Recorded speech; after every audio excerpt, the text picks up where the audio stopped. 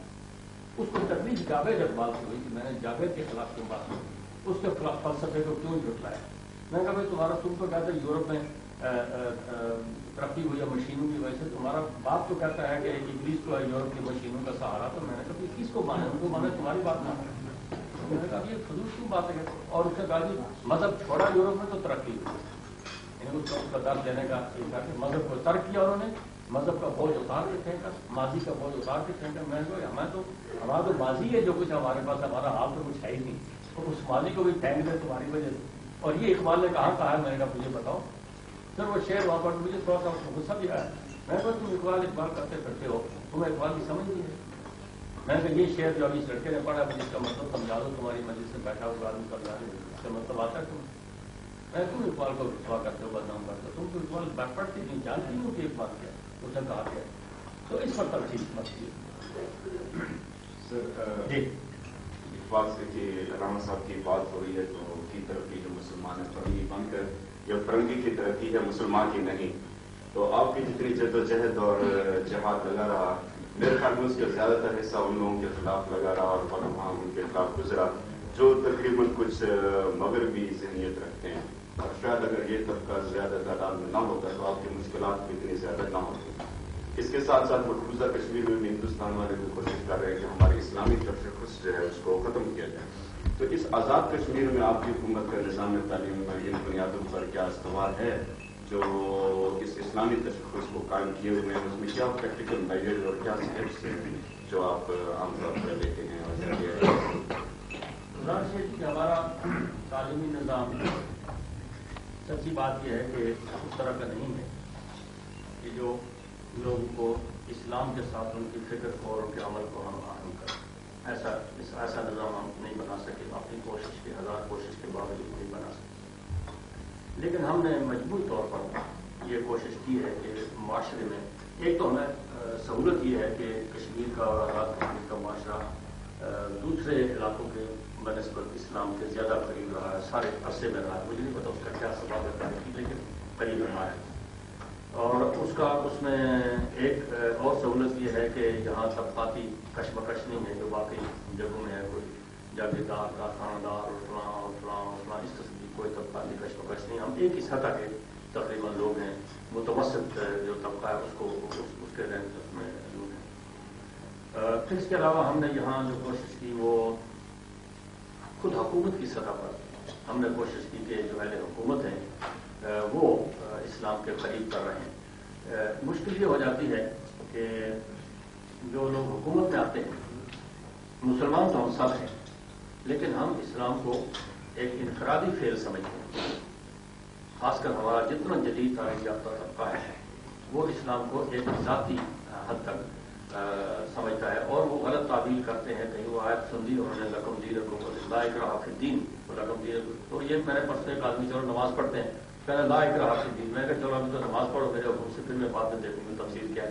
تو بات یہ ہے کہ لوگ اس طرح کا ایک مزاج لوگوں میں بن گیا ہے اور حکومت میں لوگ ایسے نہیں آتے جو اسلام کو اجتماعی مسئلہ سمجھے. یہاں ہم نے 1970 سے جب پہلے میں صدر تھا تو کوشش کی اور کئی اقدامات ہم نے کیے کہ جس سے ہم نے یہ نہیں کہہ سکتے کہ معاشرے کو اسلامی کر دیا، لیکن اس کے قریب تک رکھنے کی کوشش کی ہے خدا کے فضل و کرم. اور اس وقت ایک سہولت یہ تھی مجھے کہ میں صنعتی نظام تھا. اس وقت اختیارات جو ہیں وہ ایک جگہ تھے اور ان کو کوئی خطرہ جمہوری نظام سے نہیں تھا. اور یہ جمہوری نظام ایک ایسی لعنت ہے، پارلیمانی جمہوری جس کو کہتے ہیں، کہ اس میں آپ یا سب کے سب لوگ ٹھیک ہوں، فرشتے ہوں تو تب تو یہ نظام ٹھیک ہے. لیکن اگر ایک بھی چونگ اس پہ ڈھیلی ہوگی تو آپ کو اس کی محتاجی ہو جائے گی کہ یہ ممبر ناراض ہو گیا تو یہ ہو جائے گا، یہ ممبر ناراض ہو گیا تو ہو جائے گا، کبھی اس کو پکڑو کبھی اس کو پکڑو. اور اس سے ترقی پذیر ملکوں کے اندر اس سے بڑی خباثت کوئی نہیں ہے یہ جو پارلیمانی جمہوری نظام ہے. اور یہ بنایا لوگوں نے اس لیے ہے کہ اس کو بلیک میل کا ذریعہ بنایا. یہ اس لیے نہیں بنایا کہ یہ لوگوں کو براہ رائے دیں گے، بلکہ اس سے بلیک میل کرنے میں آسانی ہوتی ہے. ایک ممبر اسمبلی کا پارلیمنٹ کا گھر میں بیٹھ کے ڈکٹیٹ کر سکتا ہے پرائم منسٹر کو کہ میرا یہ مفاد پورا کریں. ابھی میں پنڈی بیٹھا ہوا تھا تو ایک آدمی سے ملا تو میں نے کہا اس نے ووٹ کدھر دیا؟ اس نے کہا فلاں طرف دیا. تو میں نے کہا کیوں؟ کہنے لگا تمہیں پتا ہے کہ 1.5 کروڑ روپیہ خرچ کر کے الیکٹ ہو گیا ہے، تو اسے تو کوئی وصول کرنا ہی ہے، کیسے وصول کرے گا؟ اب یہ ہے ہمارا پارلیمانی جمہوری نظام، جس کے ذریعے ہم اسلام لانا چاہتے ہیں اور اس کے لیے ہم اصلاح کرنا چاہتے ہیں اور اخلاق لانا چاہتے ہیں. اس سے زیادہ بد اخلاقی کا کوئی ذریعہ اس ملک کے اندر نہیں ہے، کرپشن اور بد اخلاق. تو تعلیمی نظام کو بھی ہم ابھی تک سوائے اس کے کہ ہم نے یہ کیا کہ قاری حضرات ہم نے لگائے ہائی اسکولوں میں اور اب مڈل اسکولوں میں کوشش کر رہے ہیں. فائنانس سیکٹری جہاں بیٹھے ہیں یہ کہیں نام سن کے مڈل اسکولوں کو کے چلے نہ جائیں یہاں سے، کیونکہ اس سے پیسہ لگتا ہے. تو اب یہ ہماری خاصی کنسٹینٹس ہیں، مشکلات ہیں کہ جس میں تعلیمی نظام کو مثلا قاری اگر بچوں کو قرآن ہی پڑھائیں، صرف ناظرہ قرآن پڑھائیں، تو اس سے بھی بچوں میں بڑا اثر ہوگا، اس کا فائدہ ہوگا. مگر اس کے لیے ہم سب پرائمری اسکولوں میں مڈل اسکولوں میں قاری نہیں مہیا کر سکتے. اور اس کی وجہ ایک تو ایسا ہے، اور دوسری وجہ یہ ہے کہ ذہنی توافق نہیں ہے. یعنی ذہنی طور پر جو انتظامیہ ہے وہ اس بات کی قائل نہیں ہے کہ ان باتوں سے کوئی فائدہ برآمد ہوگا. تو ساتھ ہی ساتھ یہاں پھر ایک تجوید القرآن ٹرسٹ قائم ہے. اس ٹرسٹ کے ذریعے بھی ہم پچھلی دفعہ 50 لاکھ روپیہ صدر مرحوم کے ہمیں دے گئے تھے. اس کے ذریعے بھی ہم بچوں کو ناظرہ قرآن کریم، یہ سیٹھی صاحب ایک مرحوم ہیں، انہوں نے یہ تحریک شروع کی تھی سعودی عرب میں سے لے کر یہاں تک سب جگہ ملکوں میں. تو ہم نے اس کو سرکاری طور پر اپنا لیا اور 300 کے قریب مدرسے حضرات کشمیر میں چل رہے ہیں. پھر دینی مدارس جو دوسرے ہیں ان کو ہم باقاعدہ مدد کرتے ہیں. تو اس طرح مل جل کر یعنی ہم نے وہ کوشش کی. حکومت کی سطح پر ایسا نظام ابھی ہم نہیں بنا سکے کہ جو بالکل 100% بچوں کو اسلام کے مطابق بھی اور جو دنیاوی ضروریات ہیں ان کے مطابق بھی وہ تیار کر سکے. میرا سوال یہ ہے کہ آپ نے مقبوضہ کشمیر میں آپ نے سر یہ جو تحریک کی بات کی ہے، جو پچھلے 40 سال سے تحریک مختلف یہ بھی ہم جانتے ہیں کہ تاریخ میں اس طرح کی تحریکیں اگر بار بار ٹوٹتی رہے تو وہ اپنے منزل کو نہیں پا سکتی. آپ کے خیال میں کیا وجوہات رہی ہیں کہ یہ تاریخ اپنی منزل کی طرف مقبوضہ کشمیر کے اندر پوری بڑھ سکی؟ اور ابھی جو ہم دیکھتے ہیں انڈیا کے اندر کمزوری، خاص طور پر باقی ریاستوں کے اندر بدلنی، اس پنجاب کے اندر بدلنی ہے، اور پھر مقبوضہ کشمیر میں بھی یہ بات چل رہی ہے. اور آپ نے یہ بھی ذکر کیا کہ ہم خود لیول کے اوپر مرکزی سطح کے اوپر کلیئر نہیں ہے کہ اس کے بارے میں ہماری کیا لمبی ہو رہی ہے. کیا یہ طریق آپ کے خیال میں اپنی مدد کو پہنچ سکے گی؟ ابھی گزارش یہ ہے کہ یہ جو آپ نے فرمایا کہ تحریکیں بار بار ٹوٹ جاتی ہیں تو یہ کامیاب نہیں ہوتی. میرا خیال ہے کہ ہسٹوریکل پروسیس اس کے بالکل برعکس ہے کہ تحریکیں کامیابی وہی ہوتی ہیں جو بار بار ٹوٹتی ہیں. وہ کسی کا پتہ کس کا ہے کہ انہیں 100,000 انجم سے ہوتی ہے سحر پیدا. وہ کئی تحریکیں ٹوٹتی ہیں، بنتی ہیں، ٹوٹتی ہیں، بنتی ہیں اور پھر کہیں جا کے کام. اور جو تحریک جتنی اہم ہے نتائج کے اعتبار سے اتنی ہی اس کا چلنا اور کامیاب ہونا دشواریوں اور مشکلات سے اس کو گزرنا پڑتا ہے. کشمیر کی جو تحریک ہے یہ صرف کوئی 1 کروڑ 20 لاکھ کشمیریوں کی آزادی کی تحریک نہیں ہے، بلکہ اگر آپ اس کے نتائج پر غور کریں تو آپ دیکھیں کہ اس سے سارا ریجن متاثر ہوتا ہے. پاکستان مضبوط ہو جاتا ہے، وائبل ہو جاتا ہے، ڈیفینسیبل ہو جاتا ہے. انڈیا کے عزائم پاکستان کے خلاف 80% اسی دن ختم ہو جائیں گے جس دن کے کشمیر پاکستان کے ساتھ مل جائے گا. پھر پاکستان اگر ایک اسلامی اسٹیٹ بن جائے کشمیر کے ساتھ مل کر تو اس کا اثر انڈیا پر پڑے گا، ایڈجوائننگ جو اسٹیٹس ہیں دوسری ان پر پڑے گا. تو یہ ایسا کشمیر کا مسئلہ کوئی صرف ایک کشمیر کی آزادی تک یا فلسطین کی طرح یا الجزائر کی طرح یا باقی کی طرح نہیں ہے، بلکہ یہ سارا کنیکٹڈ ہے. اس کے ڈانڈے جو ہیں وہ بے شمار مقامات پر جا کے ملے ہوئے ہیں. تو یہ تحریک اتنی بلکہ علامہ کا وہ مشہور شعر بھی مجھے یاد آ گیا کہ انہوں نے فرمایا کہ ہمالیہ کے چشمے ابلتے ہیں کب تک، خضر سوچتا ہے بلر کے کنارے. تو یہ ہمالیہ کے چشمے ابلنا اور خضر کا بیچ میں آنا اور یہ ساری باتیں ایسی ہیں کہ جو ان کو پوٹینشیل کشمیر کے اندر احیاء اسلام کی تحریک کا جو دکھائی دیتا تھا اسی کی طرف، یعنی وہی نہیں بلکہ اور مفکرین بھی. احمد شریف اسماعیل شریف کی جو تحریک تھی وہ بھی کشمیر کو اپنا مرکز بنانا چاہتے تھے. اللہ اعظم خیال تحریک کے اندر کئی ایسی باتیں جس سے کشمیر ان کا سینٹر رہا ہے. تو کشمیر کی تحریک جتنی اہم ہے اتنی ہی اس کی کامیابی میں وقت لگے گا اور اتنی اس کے لیے قربانیاں دینا پڑیں گی. تو اس لیے یہ تو میرے خیال میں کوئی زیادہ ڈسٹریسنگ فیکٹر نہیں ہے کہ وہ بار بار ٹوٹی اور بار بار اس کے اسباب بہت ہیں، اس میں کوئی شک کی بات نہیں، لیکن وہ اسباب نہ بھی ہوں تو میں سمجھتا ہوں کہ یہ کوئی خدا نخواستہ کوئی بری بات نہیں ہے کہ وہ تحریک کئی دفعہ چلی ہے، کئی دفعہ رکی ہے، ٹوٹی ہے، یہ ایسے ہونا چاہیے، یہ بالکل طبی جو عمل ہے اس کا حصہ ہے۔ دوسری بات یہ ہے کہ میں تو بالکل اس بات پر 100% یقین رکھتا ہوں کہ کشمیر کو دیر تک غلام نہیں رکھا جا سکتا، کشمیر آزاد ہوگا اور پاکستان کا حصہ بنے گا۔ مجھے اگر اس پر یقین نہ ہو تو میں اپنا وقت کیوں صرف کروں، اپنی ساری صلاحیتیں اور سارا ذہنی فکری سرمایہ اسی پر جو صرف ہوتا ہے، تو یہ اس لیے کر رہے ہیں کہ اس پر مجھے پورا یقین ہے کہ کشمیر آزاد ہوگا اور آزاد ہو کر پاکستان کا حصہ بنے گا۔ وہ تحریک ہماری زندگی میں، خواہش تو ہماری ہے کہ ہماری زندگی میں کامیاب ہو، لیکن نوکری تو ہماری نسلیں انشاءاللہ کامیاب کریں گی۔ آپ دیکھیں کہ کشمیر میں جو کچھ بھارت نے کیا 40 سال میں، اس کے نتیجے میں آج ایک کشمیری بھی ایسا نہیں ہونا چاہیے تھا جو پاکستان کا نام لیتا یا اسلام کا نام لیتا۔ آپ ان کی دیکھیں 65 میں جو لڑکے وہاں سے آئے، بچے نکل کے آئے، انقلاب ہوا، نکل گئے بچے تو صبح اٹھ کے نمستے کہتے تھے، ان کو السلام علیکم بھی نہیں یاد رہا تھا کہ مسلمانوں کے بچے السلام علیکم بھی نہیں کہتے، نمستے کہتے تھے اٹھ کے۔ یعنی اس طرح انہوں نے تہذیب اور ثقافت اور تعلیمی نظام کے ذریعے ان کو ہندو بنانے کی کوشش کی۔ تو اگر اس ساری کوشش کو آپ دیکھیں، پھر شراب خانے کھول دیے، پھر مخلوط سب کر دیا، تعلیم کا نظام بھی اور معاشرے کا نظام بھی مخلوط کر دیا، گھروں میں اٹھنا بیٹھنا، کھانا پینا، شادیاں، یہ سب کوششوں کے باوجود یعنی اگر ان کوششوں پر جائیں تو ابھی تو کچھ نہیں ہونا چاہیے تھا، لیکن آج وہیں ایک بڑی شدت کے ساتھ ایک تحریک اسلام کے تشخص کے لیے چل رہی ہے اور اس کے نام انڈیا کے خلاف چل رہی ہے اور جوان سال نسل میں چل رہی ہے خاص طور پر۔ تو اس کا مطلب یہ ہے کہ یہ تحریکیں اس طرح اس قسم کے حکمت عملی سے دبائی نہیں جا سکتی اور نہ ختم کی جا سکتی ہیں۔ پھر جب تک پاکستان کا وجود ہے خدا کے فضل و کرم سے، اس وقت تک کشمیر کی تحریک کو نہیں دبایا جا سکتا، نہ بھارت کے اندر مسلمانوں کے اٹھنے ابھرنے کی تحریک کو دبایا جا سکتا ہے۔ یہ بھی بھارت کو خطرہ ہے کہ اگر پاکستان کا وجود قائم رہا تو صرف دفاعی اور معاشی اعتبار سے نہیں بلکہ اور اعتبار سے بھی ان کے لیے یہ خاصا بڑا چیلنج ہے۔ تو میرا یقین ہے کہ یہ تحریک جو ہے یہ یقیناً اپنی منزل کو پہنچے گی۔ اب یہ وقت کا تعین مشکل ہے کہ یہ جیسے میں نے کہا کہ میرا اندازہ یہ تھا، میری وہ حسابی اور جو اندازے تھے اس کے مطابق میں بالکل اس بات پر مطمئن تھا کہ اگر پریزیڈنٹ زندہ ہوتے تو اگلے 2 سال جو آ رہے ہیں 90 تک ہمارا خیال تھا کہ کشمیر کا مسئلہ کسی منطقی نتیجے پر پہنچ جائے گا، ایسے حالات پیدا ہو رہے ہیں۔ ہو سکتا ہے کہ ان کے بعد خدا کرے کو ایسا سبب پیدا ہو کہ حالات اور تیزی سے پیدا ہوں، یعنی یہ تو کوئی انسان کے کنٹرول کی بس کی چیز نہیں ہے، لیکن ہو سکتا ہے کہ اس کا کو انعقاد ہو جائے اس میں۔ اب یہ وقت بتائے گا کہ کیا صورت ہے، لیکن تحریک کی اپنی منزل کو پہنچے گی۔ اتنی قربانیاں دی گئی ہیں، اتنی جانیں ظاہر ہوئی، صرف ہوئی ہیں، اس میں اتنا خون گرا ہے اس میں اور اتنا ابھی اور گرے گا کہ اس کو کسی صورت نہیں کہہ سکتے کہ یہ رائے گاہ چلا جائے گا اور کامیاب نہیں ہوگا۔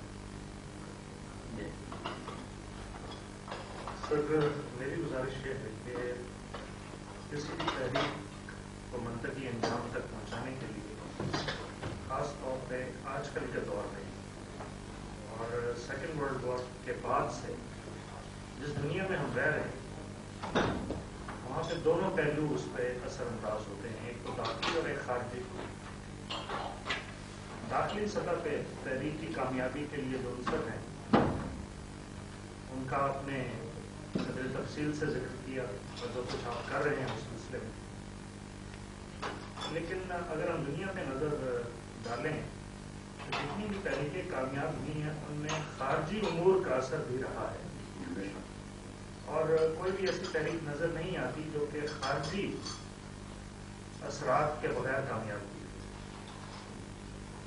مسئلہ فلسطین یا مسئلہ افغانستان جس کا ہم ذکر کر رہے ہیں اس میں ایک اہم عنصر جو تھا وہ یونائٹڈ نیشنز میں یا عالمی سطح پہ کم از کم ایک کنڈیشنز کریٹ کی گئی جہاں پہ جا کے ان کا انجام یہ ہو سکتا ہے۔ ہماری بدقسمتی یہ رہی ہے کہ جو کچھ آپ کر رہے ہیں اسے داخلی سطح پہ تو ہم کہہ سکتے ہیں کہ کچھ نہ کچھ اس میں ابھی حرکت ہے، جمود نہیں آیا، لیکن خارجی سطح پہ وہ ان حدادات کی کیفیت جو آپ فرما رہے تھے وہ آ رہی ہے۔ تو اس سلسلے میں پوچھنا چاہوں گا کہ ہم کیا کر رہے ہیں، کیا کرنا چاہیے؟ اس میں سر دو تین امور ہیں جو میرے تجربے میں جو آئے اس سارے عرصے کے اندر۔ ایک تو یہ ہے کہ ہم دوست ممالک کو اس بات کے لیے آمادہ کریں